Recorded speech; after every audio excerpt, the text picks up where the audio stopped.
ఏ పార్టీతోనైనా పొత్తులు పెట్టుకుంటామని 2024 ఎన్నికల్లో గెలుపే లక్ష్యంగా జనసేన పొత్తుతో ముందుకు వెళ్తున్నామని టీడీపీ నాయకులు గండి బాబ్జీ అన్నారు. ఎమ్మెల్యేగా టికెట్ ఇవ్వనంత మాత్రాన నిరుత్సాహం పడాల్సిన పని లేదని, టీడీపీ అధికారంలోకి వస్తే అంతకంటే ఉన్నత పదవులు ఇచ్చే అవకాశం టీడీపీలో ఉంటుందని అంటున్న గండి బాబ్జీతో మా విశాఖ ప్రతినిధి Kiran face to face. YSR ప్రభుత్వంతో రాష్ట్ర ప్రజలు విసిగి వేసారిపోతున్నారంటూ 4 సంవత్సరాల 9 నెలల కాలంలో అభివృద్ధి సంక్షేమం పూర్తిగా నిర్వీర్యమైపోయిందని చెప్పి తెలుగుదేశం జనసేన పార్టీలు ఆరోపిస్తున్న పరిస్థితి. ఈ నేపథ్యంలో 2024 ఎన్నికల్లో గెలిపే లక్ష్యంగా టీడీపీ జనసేన పొత్తుతోటి ముందుకు దూసుకుపోతున్న పరిస్థితి మనం చూస్తూనే ఉన్నాం. ఈ నేపథ్యంలో ఖచ్చితంగా రాబోయే ఎన్నికల్లో ఆ 2 పార్టీలే గెలుపు ఖాయమంటూ ధీమా వ్యక్తం చేస్తున్న సంగతి మనందరికీ తెలిసిందే. ఈ నేపథ్యంలో ఈరోజు విశాఖపట్నం దక్షిణ నియోజకవర్గం టీడీపీ ఇన్ఛార్జిగా ఉన్నటువంటి సీనియర్ పొలిటీషియన్ అయినటువంటి గండి బాబ్జీ మనతో ఉన్నారు. ఆయన అడిగి భవిష్యత్ ఎన్నికల ప్రణాళిక ఏ విధంగా ఉండబోతుంది అనే అంశం మీద ఆయనతో మాట్లాడించే ప్రయత్నం చేద్దాం. అన్నగారు నమస్తే. చెప్పండి, ఇప్పుడు రాబోయే ఎన్నికలు 2024 మీ లక్ష్యం ఏంటి? టీడీపీ జనసేన పొత్తు తాజాగా అనౌన్స్ అయిన తర్వాత పరిస్థితి ఎలా ఉండబోతుంది? అందరికీ నమస్కారం. డెఫినెట్గా టీడీపీ జనసేన పొత్తు అనేది ఒక విప్లవంలాగా రేపు మీరు చూడబోతూ ఉన్నారు. ఎందుకంటే గతంలో జగన్మోహన్ రెడ్డి అధికారంలోకి వచ్చాడంటే కేవలం ఈ 2 పార్టీలు కలవకపోవడం వల్లనే అతను అధికారంలోకి వచ్చాడు. లేకపోతే ఆవేళ ఓడిపోయిన అతను కూడా ఇద్దరు కలిసి వస్తే, ఎందుకంటే జనసేన అనే పార్టీకి దగ్గర 15% నుంచి 20% ఓటింగ్ ఉంది.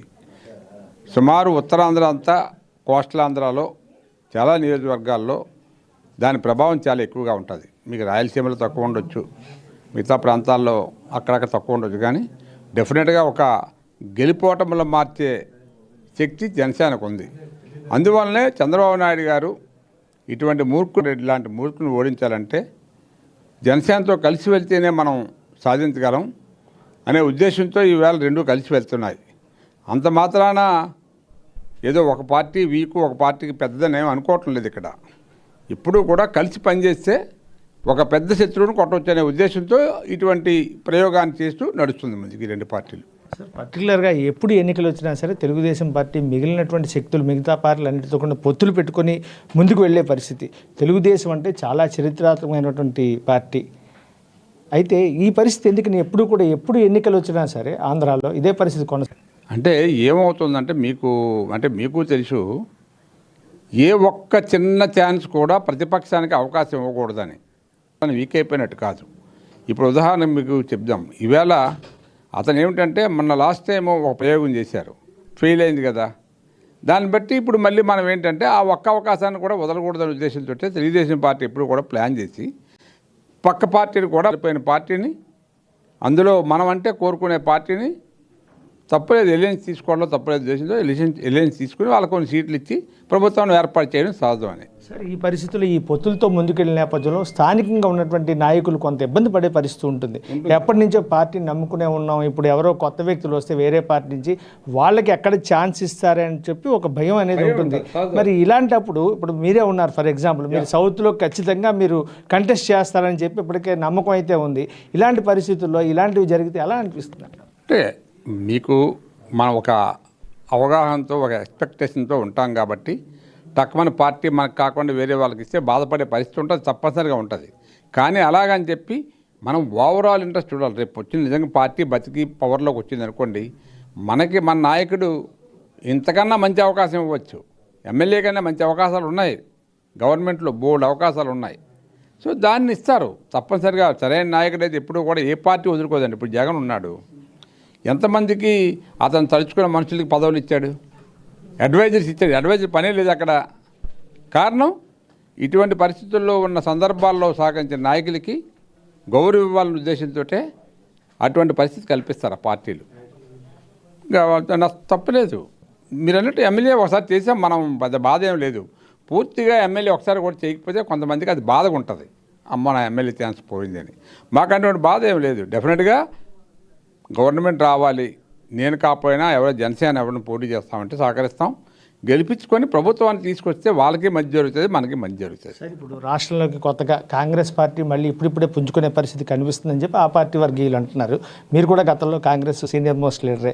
అయితే మళ్ళీ షర్మిలని ఇక్కడి నుంచి మళ్ళీ చూసుకునే అవకాశం ఉంది. రాష్ట్రంలో పూర్తి స్థాయిలో పగ్గాలు పార్టీని అధికారంలో తీసుకొచ్చేందుకు పగ్గాలు అంటున్నారు. ఇంకో పక్క చూసుకున్నట్టయితే టీడీపీ, జనసేన, ఇంకో పక్క బీజేపీ ఒకవేళ పొత్తులోకి రాకపోతే కాంగ్రెస్తో కూడా కలిసి వెళ్ళే అవకాశాలు ఏమైనా ఉన్నట్టుగా కనిపిస్తున్నదా?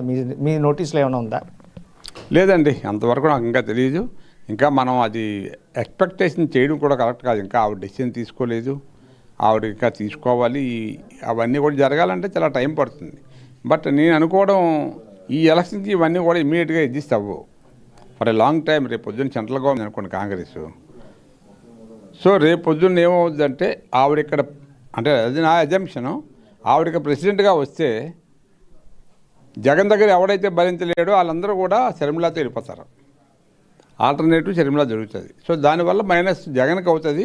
తద్వారా అదొక పార్టీగా స్ట్రాంగ్ అయ్యి కాంగ్రెస్ మళ్ళీ బలపడే అవకాశాలు ఉంటాయి. అంటే భవిష్యత్తులో అంటే 2024 కాకపోయినా సరే మళ్ళీ నెక్స్ట్ 29లో అయినా సరే కాంగ్రెస్ పార్టీ మళ్ళీ పూర్వవైభవం తీసుకొచ్చే ఛాన్సెస్ రాకపోయినా తమిళనాడులో ఉన్న సిస్టమ్ ఉంది. ఇప్పుడు తమిళనాడులో ఇంతకన్నా ఘోరంగా ఓడిపోయిన పరిస్థితి ఉండేది కాంగ్రెస్. కానీ ఈవేళ ప్రతి ఎన్నికల్లో కూడా కాంగ్రెస్ ఒక 5-6 ఎంపీలు, ఒక 20-15 ఎమ్మెల్యేలు. కారణం ఏంటి? ఆ మాత్రం స్టేటస్ సంపాదించింది అక్కడ కాంగ్రెస్ పార్టీ. అట్లా కనీసం ఆంధ్రదేశంలో రావాలని చెప్పి వాళ్ళు కోరుకుంటున్నారు. ఆ పార్టీ పెద్దలు రాహుల్ గాంధీ కానీ, మరి నేను కాంగ్రెస్ వాదిగా, గతంలో ఉన్న కాంగ్రెస్ వాదిగా అది ఒక మంచి ప్లాన్ ఏమో అనిపిస్తుంది నాకు కూడా. Thank you. Okay, thank you sir. ఇది ప్రస్తుతం మనం చూసుకున్నట్టయితే రాబోయే 2024 ఎన్నికల్లో టీడీపీ, జనసేన పొత్తోటి ముందుకు వెళ్తున్న నేపథ్యంలో ఏదైతే అధికారంలో ఉన్నటువంటి వైఎస్ఆర్ పార్టీ ఓటమే తమ లక్ష్యంగా ముందుకు సాగిపోతున్నామని చెప్పి అభ్యర్థులు ఎవరైనప్పటికీ కూడాను ఖచ్చితంగా తెలుగుదేశం, జనసేన పొత్తోటి ఈ రాష్ట్రంలో అధికారం చేజిక్కించుకోవాలంటే ఒకే ఒక కాన్సెప్ట్ తమ ముందుందని చెప్పి గండి బాబ్జీ అంటున్నారు. కెమెరామ్యాన్ నానితో కిరణ్ కుమార్.